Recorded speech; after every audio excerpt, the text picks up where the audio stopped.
I wonder about this. When you have men and women who are on the front lines and they're putting their life at risk and they've been there for like a week and a half. I used to think this about the oil riggers in Alberta too. They go off and they have a couple of days off and they want to blow off some steam. And so they have a riotous party. And riotous parties are where stupid things happen. But having said that, I don't exactly understand how much steam you do have to blow off in order to be able to tolerate the life that you're leading, that high stress, anything is possible at a moment's notice life. And so I don't know how much off-duty discipline, let's say, it's reasonable and realistic to insist upon. Now, I've already said, I know what alcohol contributes to these sorts of situations, but by the same token, it's like, how much do people need to let off steam? And so I'm kind of curious about what you think about that. You've been around men in those situations for a very long time. And I'll say again, I mean, you're right. And it's whether it's in the officer's mess or the private's mess or the office Christmas party, that kind of stuff. But so I know, and there was a lot of the drinking went on, but I honestly never felt threatened, and so you would be in a mess. I'm thinking up in the Golan Heights, for example, there's maybe 40 or 50, and there's three women up there, and I didn't see it. I saw them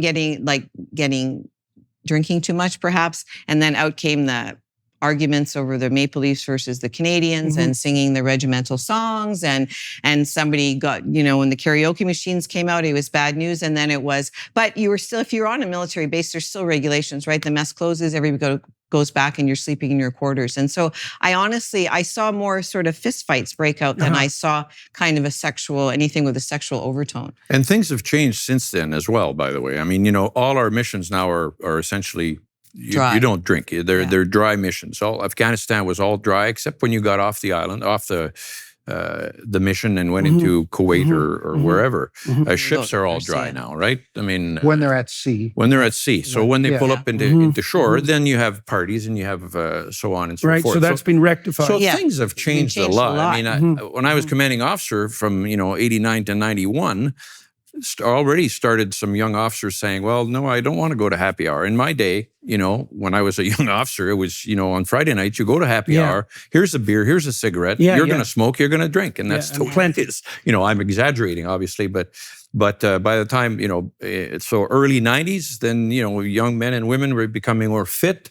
I said, no, I'll have a glass of orange juice and that'd be just great. And they, it's 6 o'clock, I'm going home. That's it. In the old days, we'd party till 11 every Friday night. So the evolution of I say generational evolution of these aspects of let's call it the organizational culture, because I know you want to talk about culture to some degree. They've evolved, and they've evolved as much because of the participants in the culture as they have from organizational dictum. There's been a sense of, okay, we need to modernize this. But a lot of people are finding other outlets for that letting off steam, as you characterized it.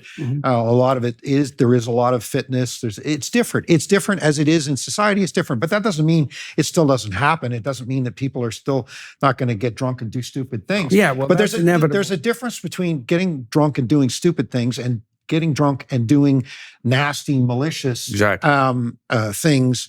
And that's where, and it is hard in the premise of your, how do you make that distinction? Well, you have to say, you have to establish expected norms of behavior, and those evolve over time. What was acceptable 30, 20 years ago, it is not necessarily acceptable, not because it's politically correct, but just because we've changed. So, drinking at sea. I use that as an example. I was the one, in fact, that banned drinking at sea for a variety of reasons, including, and the way you characterized your previous research experience was, it was like deja vu. It was the senior non-commissioned members of the Navy at a particular board meeting who said to me, Admiral, we're telling you 99% of our problems are alcohol related. all this misconduct, you can bin it all into Drunk. if they weren't drunk at the time, the chances of them having done whatever it was pretty slim to none. Yeah. So there's the, there Lessons go my learned. people. I am their leader, so I must follow them. Mhm. This is what you were getting this from the troops. Yeah. They So were telling you. The senior leadership, the senior non-commissioned, they're telling me we have a problem and we need you, admirals wearing your big pants, to do something about it. So we said, okay, let's look at this. Let's study it to the best we can in the context of our own little ecosystem. And let's come up with some progressive approaches that didn't ban it entirely, because that would be punitive Is it reasonable? and just silly. And that doesn't just accept the status quo, but says, okay, you know what? Drinking at sea is dangerous, first of all, because you're operating extreme. It's like it would be, using your oil rig analogy, they don't allow them to drink on an oil rig for very good reasons. So they can keep their hands. Right. Or not kill somebody accidentally because they're drunk. So how about that as a thought process? And yes, so that evolved over time. But I think we also have to remember that the military, the armed forces, are more generally conservative. So for change to happen, they used to say, what was it? It's the only thing harder than getting a new idea in the military mind is taking out an old idea, And it's but it's true. It changes slowly. But the Navy, hundreds of years tradition, not impeded by progress. Exactly. It's kind of it's jokes. But they're jokes, but they come from jokes. somewhere. Yeah, they come from somewhere, and in fact, so you have to. But you look at this evolution of alcohol and all that, and it's and so is there a big culture change required? I'm with Barbara. I think, no, I think, you need to make sure that people understand that, that you have to, respect others and in all kind of ways and everything. And you root out those predators, but. And you're not alone. That was the big thing. That's the hardest thing for me when I see on TV when something happened, a victim says, this happened to me and there was nowhere to turn to. And I have a real hard time with that because the military, okay, it's huge. It's a family. You've met people throughout your whole career. Even if you've been in 2 or 3 years, you've got people you were on this course with or trained with. And so your chain of command is not welcoming to your complaint. It's a failure of leadership. Barb, to your point, when you see these things, they are fundamentally failures in leadership. Well, I'm curious too, though. Well, are they so you pointed out very early on that you hadn't experienced the sorts of things that you've been. Okay, but I'm wondering too, like, there is a cultural element to that, a sociological element, let's say, but there's also a personal element. Like, I'll give you an example of this. Daughters of alcoholics are much more statistically likely to marry alcoholics.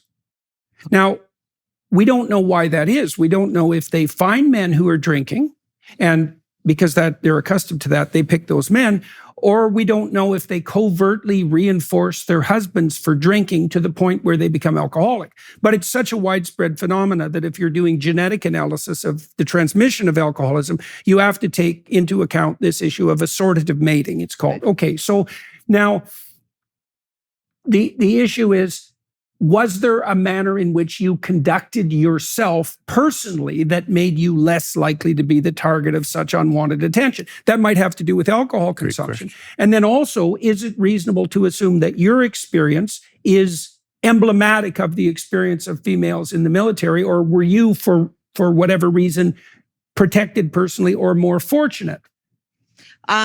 So first of all, women that join the military, I think, tend to be, certainly in my time, they tended to be, like, not everybody's going to want to join the military. So I think that maybe they're a little bit more outspoken. I don't know. I would say that, like, it didn't happen to me, but I didn't see it happening around me. And I was close to a lot of women in the military, and nobody. And you were there early. Yeah, but nobody came. Like, even at the end of my career, when I was in NDHQ, and nobody would.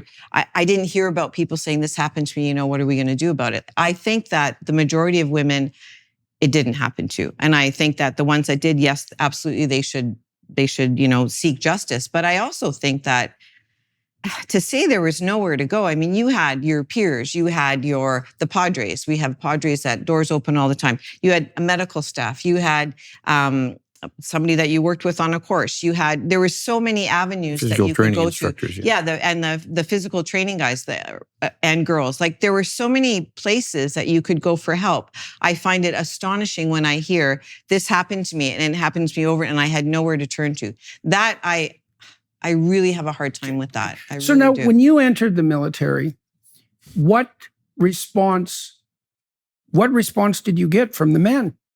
Well, okay, so we do, and we put, okay, so nowadays you wouldn't have, like our lockers in the military police, like it wasn't a changing locker, but we kept our gun in there and like, our ticket books and all that sort of stuff. So you were never there undressed, but so we were all together, men and women. And there wasn't one locker that didn't have Miss January or whatever, in the thing. So nowadays that's just not cool. And so I responded to that by remember Burt Reynolds in Cosmopolitan, and I put him up in my locker.